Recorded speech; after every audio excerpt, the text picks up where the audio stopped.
Good afternoon, everyone. Let us start. Good afternoon, sir. Today we shall learn a new chapter 5, primary activities of our NCERT textbook, Fundamentals of Human Geography. Now I shall share my screen.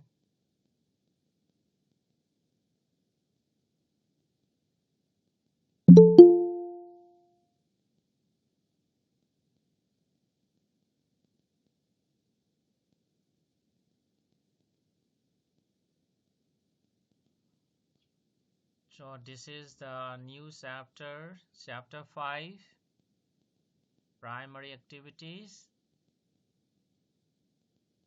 So let us read. So in the first paragraph, you will find the meaning of economic activities. Here, human activities which generate income are known as economic activities. So any kind of activity which generate income is known as economic activity. And about it, you have already learned in the previous classes, in the lower classes, and in the economic subjects also. So economic activities are broadly grouped into four main categories: primary, secondary, tertiary, and quaternary activities. Okay, in addition to this, you will find another type of economic activity known as quaternary activities, but we have mainly, okay, four main types, or economic activities are broadly grouped into uh, four types. Those are primary, then secondary activities, tertiary activities, and quaternary activities. And as you know, primary activities are directly dependent on environment, as these refer to utilization of earth resources such as land, water, vegetation, building materials, and minerals.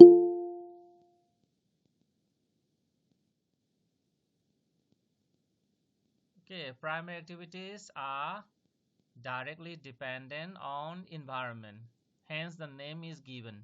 Okay, because primary activities involve utilization of earth resources such as land, water, then vegetation, building materials, and minerals.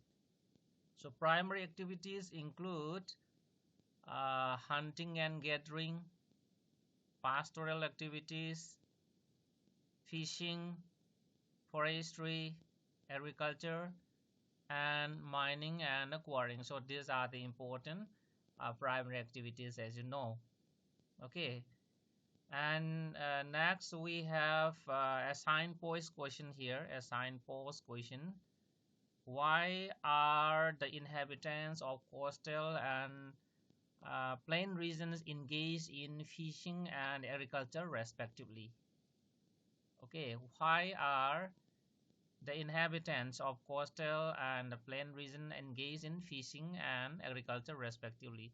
So people living in the coastal areas are engaging in fishing activities, whereas people inhabiting in the plains are engaging in agriculture activity. Why? What are the reasons? Can you tell me? Yes, can you tell me?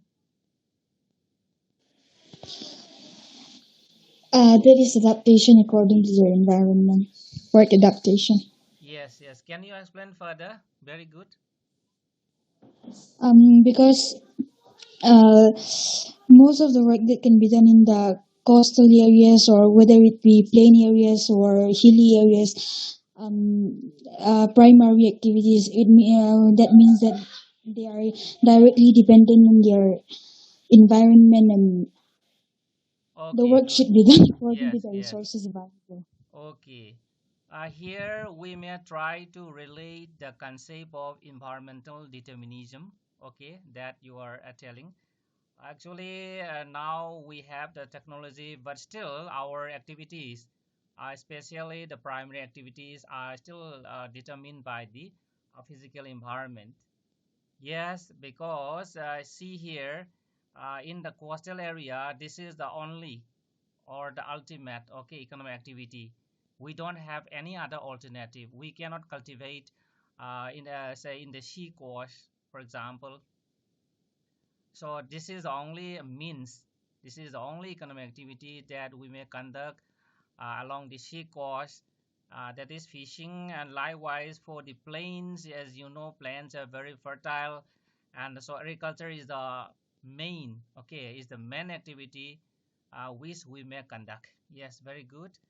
And here again, another question is also here: what are the physical and social factors which affect the type of primary activities in different regions? Can you tell me some? What are the physical and social factors which affect the type of primary activities in different regions? For fertility of the soil, the climate, the weather, and availability of Yes, yes. water. Okay. See, I will type. Okay. Yes, we may write under two categories: physical factors. So under physical factors, yes, we can write landforms. Then, so what is the next one? Climate. Okay, climate. And then we have soil. So you have mentioned about soils also. Very good. And see, so these are the important ones. And see, landform, for example, see on a very steep slope or mountain, permanent cultivation, okay, what I call sedentary cultivation is not possible. And that is why people mainly engage shifting cultivation, that is zooming cultivation. So this is an example, and likewise climate also determines the type of crops to be grown, okay, and types of the farming also is determined by climate, and likewise soils also determine the same. And and what are the other the social factors? Can you tell me some of the social factors? What are the social factors?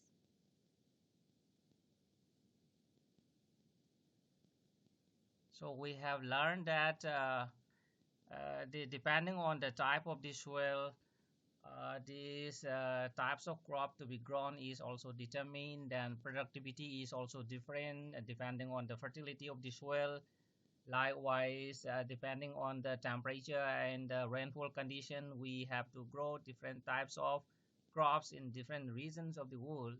So, for example, we cannot grow this rice in a very dry land in the deserts until unless we provide irrigation, and where and likewise in the wetlands, okay, in where in the areas where the rainfall is very heavy, we can cultivate rice. So in this way, climate also determines the types of crops to be grown, and these the types of farming also, okay, wetland farming, dryland farming, like that. So can you tell me some social factors? Say, for example, social security, okay, sorry, social security. Say, for example, poverty, extreme poverty, okay. You know, if the farmer is poor, okay, if the farmer is poor, they may not be able to buy chemical fertilizer, pesticide, and they may not be able to buy the machines also. And that is why mechanization may not be possible if the farmer is poor, okay. At the same time, if they are not able to apply these manures and fertilizers, then the productivity of the crop also may be low. Okay, and in addition to this, we may uh, mention about education. Okay, education, so it is related with skills. Okay, sorry, related with skills. You know, skills affect the mode of agricultural operations, and educated farmers, okay, can use the modern technology and more productive, okay, and then the uneducated farmers. So others also we can mention like this nature of ownership, then size of land holdings, okay, size of land holdings, all these can be mentioned. Okay, size of land holdings. If the size of the land holding is very small or fragmented, then it is not productive, and so on. So these are the some of the physical and social factors affecting the uh, primary activities. So we have explained more about agriculture, but others also, okay, other primary activities, these fishing and hunting and others also affected by the same. And after that, here people one information, okay, people engaged in primary activities are called red collar workers due to the outdoor nature of their work. So people engaging in primary activities are called red collar workers because they work in the bright, okay, sunshine. Because of their outdoor nature, they are called red collar workers. And now, as we have learned in the first paragraph, okay, hunting and gathering, then pastoral activities, fishing, forestry, agriculture, mining, quarrying, all these are coming under the primary activities. And now let us discuss about hunting and gathering in detail. So before we start, do you have any question?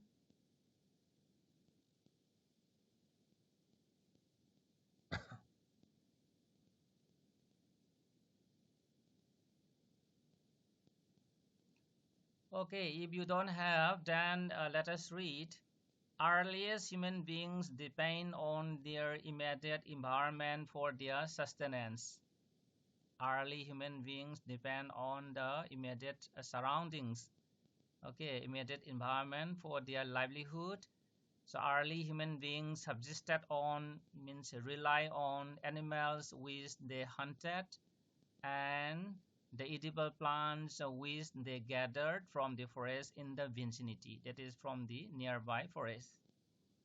So primitive societies depend on wild animals, as we know, and people located in very cold and extremely hot climate survive on hunting.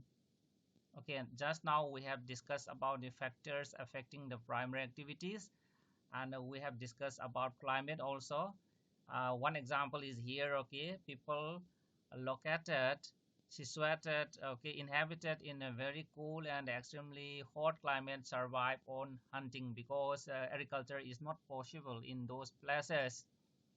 So hunting is the only means for survival. And people in the coastal areas still catch fish, though fishing has experienced modernization due to technological progress. So many species now have become extinct or endangered due to illegal hunting, known as poaching. Okay, poaching means illegal hunting for commercial purpose. The early hunters used primitive tools made of stone, twigs, arrows, so the number of animals killed was limited. But now the modern hunters are using modern rifles. Okay, so can hunt a number of animals within hours, and that is why many species have now become extinct or endangered, that is on the verge of extinction. Okay, so gathering and hunting are the oldest economic activity known, and these are carried out at different levels with different orientations. So gathering and hunting are carried out at different levels with different orientation, means with different purposes. And gathering is practiced in regions with harsh climatic conditions that we have read earlier, and it often involves primitive societies who extract both plants and animals to satisfy their needs for food, shelter, and clothing. Okay, this gathering is practiced by the primitive societies. Okay, and who extract both plants and animals to satisfy their basic needs for food, shelter, and clothing. And this type of activity requires, so here you'll find important features of, okay, a gathering. Important features of gathering. Here in this small paragraph you will find three important features of gathering. So gathering requires a small amount of capital investment or no investment, okay, and operates at very low level of technology. The level of technology used is very low. Then the yield per person is very low. Okay, the collected material, the quantity of the collected material is very low. The yield per person is very low, and the little or no surplus is produced in the case of gathering activities. So these are the important features of gathering. And here this photograph shows uh, women gathering oranges in Mizoram. Okay, but you have to think whether this is a gathering activity or it is a kind of plantation farming. We have to think.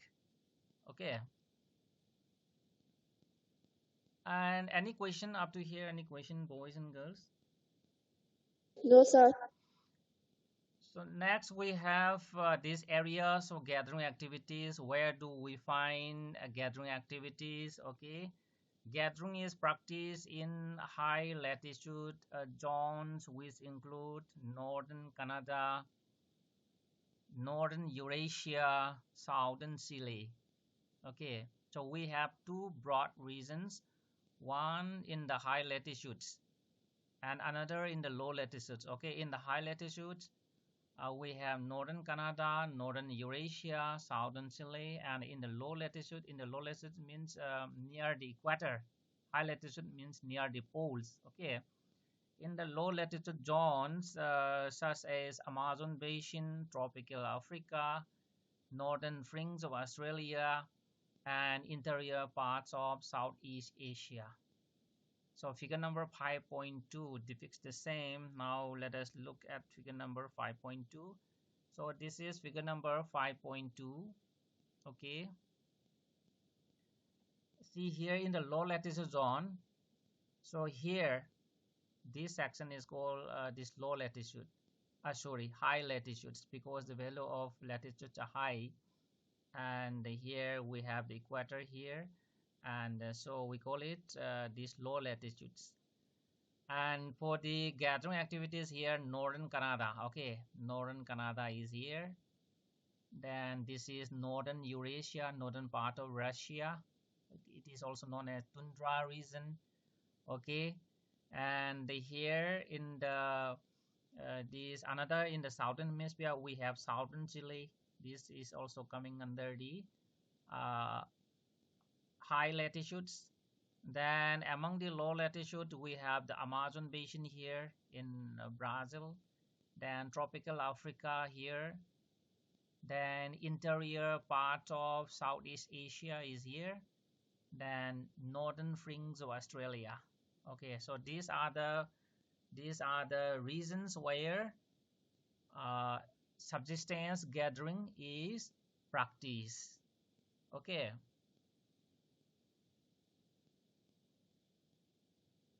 so next we have a very important statement here. in modern times, some gathering is market oriented and has become commercial. Okay, nowadays gathering is market oriented. That is, we are doing gathering activities mainly for selling. Okay, and it has become commercial. That is what mentioned in the earlier paragraph. Okay, gathering is carried out at different levels with different orientations, with different purposes. Okay, so now it has become commercial, and so let us read.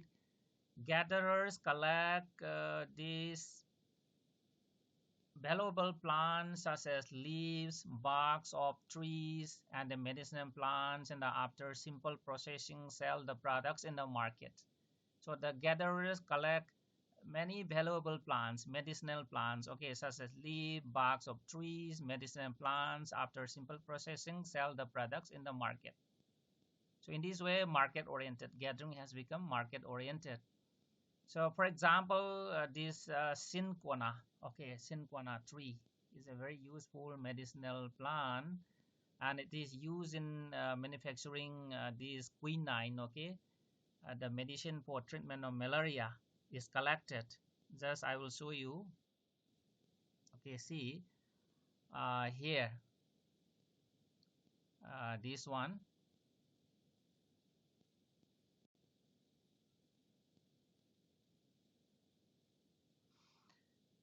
So this photograph shows photos of cinchona flowers. Okay, then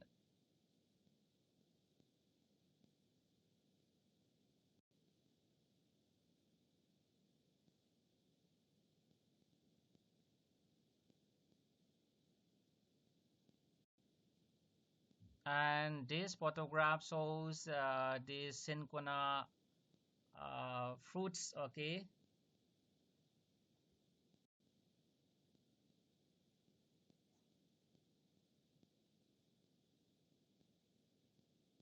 and this photograph shows cinchona barks. Okay, from the barks of the cinchona tree, that quinine is manufactured. Okay, quinine is manufactured, that medicine used to treat malaria, as mentioned here. See, they use various parts of plant. For example, the bark is used for quinine, then tannin extract and quarks, then leaf supply material for beverages. Beverage, drinks, okay, drugs, cosmetics, fibers, tats, means grasses, then fabrics, nuts for food, and oils. Tree trunk yield rubber, balata, gums, raisin. So in this way, they collected. The gatherers collected so many useful things from the forest and are sold in the market. Okay. So about quinine, we have learned. Then tannin extract. Okay, tannin, actually it is also known as tannic acid. Okay, so this is a phenolic substance of plants origin. Okay, and it is used in different purposes. It is tannin extract is used in this leather manufacturing. Okay, then in dyeing industries, and then it is used in making different types of medicines. Okay, which is used to treat different diseases. Okay, like tonsillitis, pharyngitis. Then it is also used in treatment of diarrhea. Many useful medicines, okay, are also manufactured from the tannin extracts. Okay, just you'll see here. Okay, tannin is used in leather manufacturing, then dyeing. It is also used in clarification of wine and beer. Then it has been used to treat the tonsillitis, pharyngitis, hemorrhoid, skin eruptions, administered used to internally sac diarrhea, intestinal bleeding, antidote for metallic, alkaloidal, then so many poisons. Okay, so these are the uses of tannin, and this photograph shows tannin extract. Okay, tannin powder. So this is a photograph showing tannin powder. Okay, and next we have quark. Have you ever seen quark?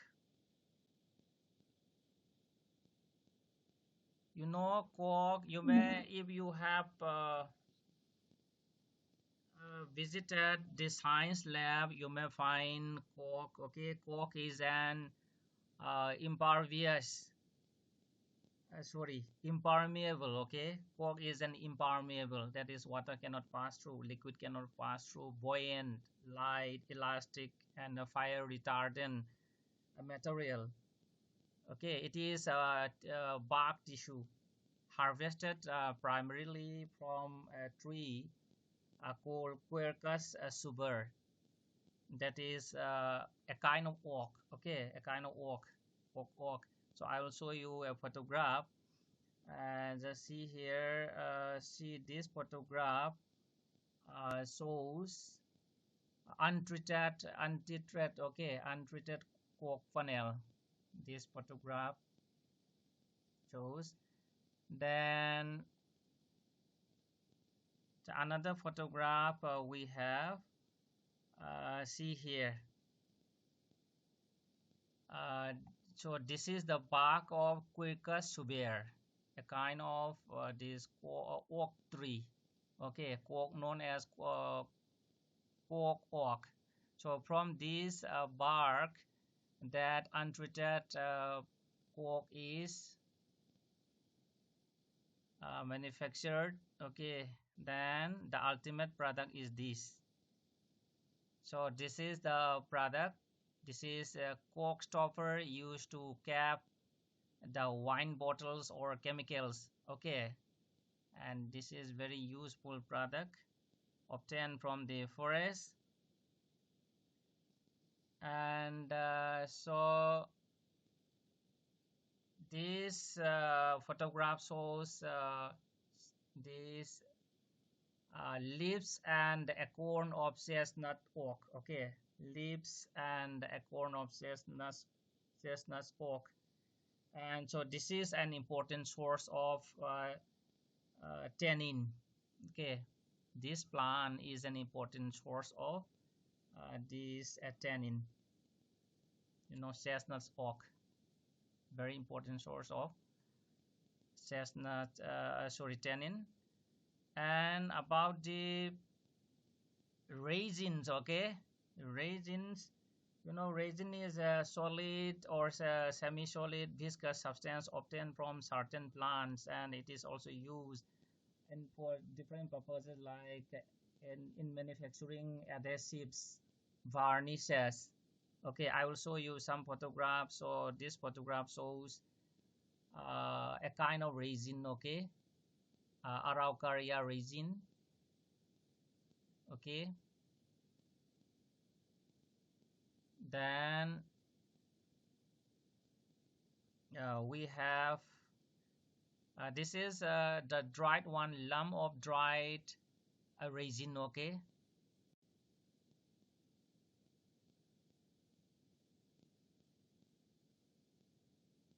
and this is a resin. Okay, this is also another kind of resin embedded with insects.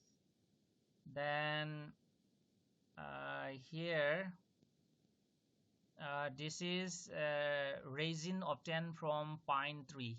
Okay, resin obtained from pine tree. And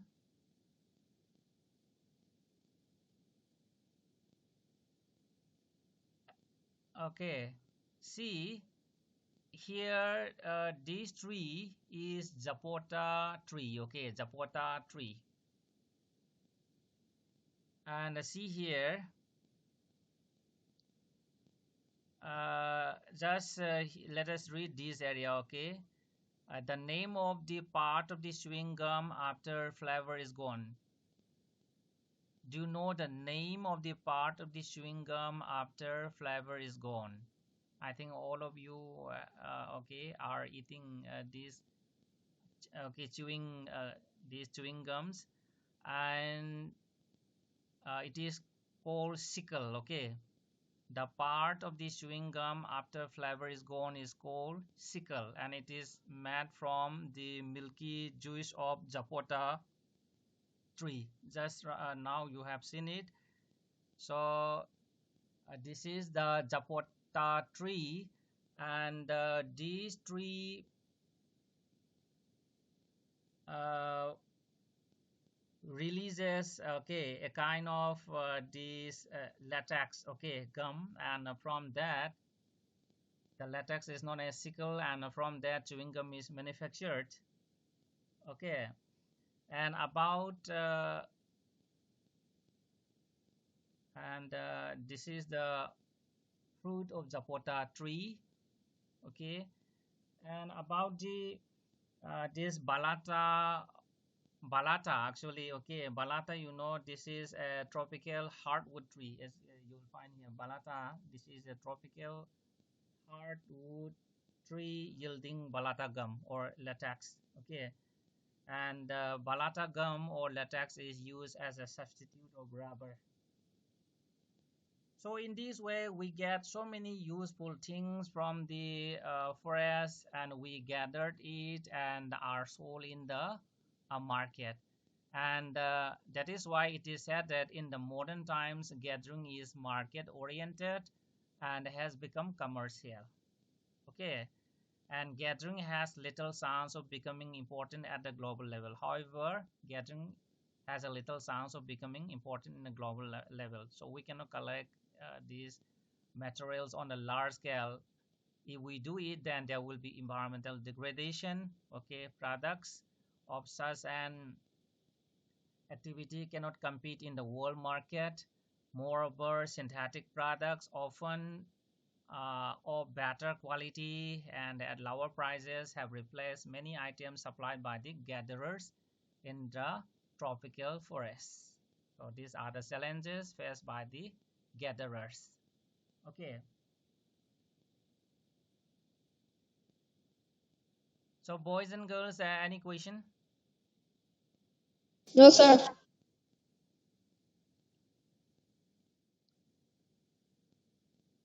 Okay, then let us stop here for today. Thank you very much for joining my class. And don't forget to Thank send you, your name to sir. the WhatsApp group for attendance. Once again, thank you all. Thank you, sir.